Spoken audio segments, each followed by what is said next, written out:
कानून बदले जा रहे हैं, उनमें एक कानून यह भी है कि आतंकवाद की नई परिभाषा, आर्थिक धोखाधड़ी भी शामिल है आतंकवाद में।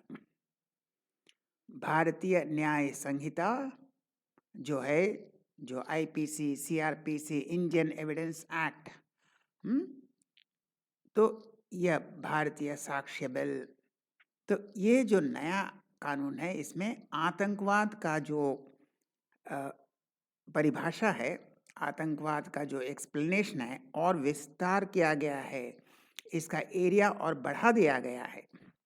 तो देखें, आतंकवाद क्या है।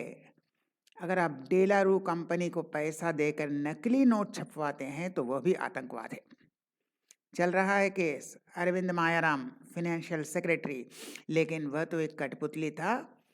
असल में कौन था?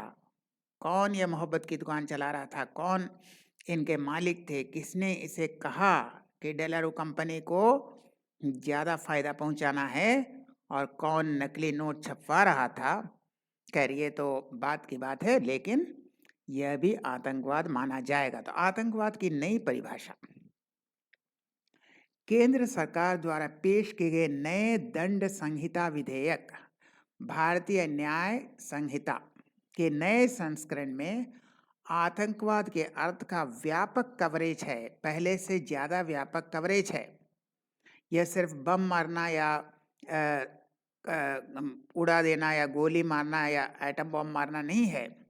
ये तो है ही, लेकिन उसके छोड़कर और कुछ भी है। भारत की आर्थिक सुरक्षा को खतरे में डालने की संभावना के इरादे से किए गए कार्य, जो भारत की आर्थिक सुरक्षा, इकोनॉमिक सिक्योरिटी को थ्रेटन करता है, जो खतरे में डालता है, जो नकली भारतीय कागजी मुद्रा, नकली नोट, रुपए के नोट, सिक्के, या तो नोट या कॉइन या नकली पैसा या अन्य सामग्री के उत्पादन, तस्करी या सर्कुलेशन, आप चाहे प्रोड्यूस करें या स्मगल करें या उसको सर्कुलेट करने में, बाजार में उसको फैलाने में, बाजार में उसको स्प्रेड करने में, सर्कुलेट करने में, इसके माध्यम से भारत की मौद्रिक स्थिरता, मॉनेटरी स्टेबिलिटी को नुकसान पहुंचाते हैं, यानी भारत के अर्थव्यवस्था को जड़ से काटने की कोशिश करते हैं। यह भी आतंकवाद ही है, इसको भी आतंकवाद माना जाएगा।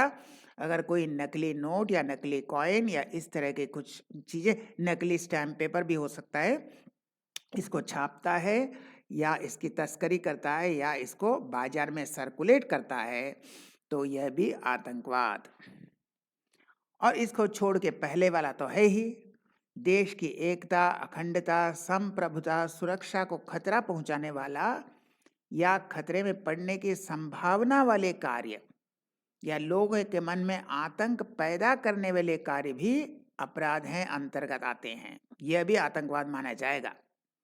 इसमें बम हो सकता है, विस्फोटक हो सकता है, फायरआर्म्स हो सकते हैं या अन्य घातक हथियार हो सकते हैं जो खतरनाक हैं।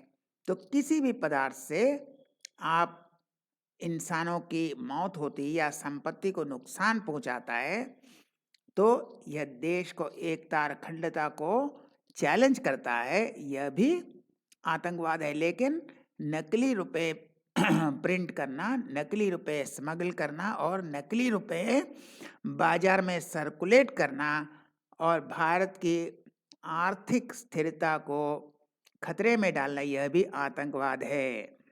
तो अगर कोई अपने प्रिंटिंग प्रेस से मोहब्बत की दुकान में प्रिंट करता है अपना रुपया का नोट, तो वह भी आतंकवाद है। यानी जो धीरज साहू के यहाँ मिल गए हैं, वह असली नोट हो या नकली नोट, वह आतंकवाद के अंदर में आएगा। वह असली नोट भी हो सकते हैं, नकली नोट, उसने कहा देखिए ये सब नकली नोट है, फिर भी वह आतंकवाद के अंडर में आएगा। तो यह भी आतंकवाद है। यह बदलाव है, सिर्फ बम और बंदूक और विस्फोटक नहीं, सिर्फ आरडीएक्स नहीं, लेकिन आप नकली नोट छाप कर अगर आप भारतीय आर्थिक स्थिरता मॉनेटरी सिस्टम को खतरा पहुंचाते हैं तो यह भी आतंकवाद माना जाएगा। यह नई परिभाषा जो नया कानून है इसके अंतर्गत।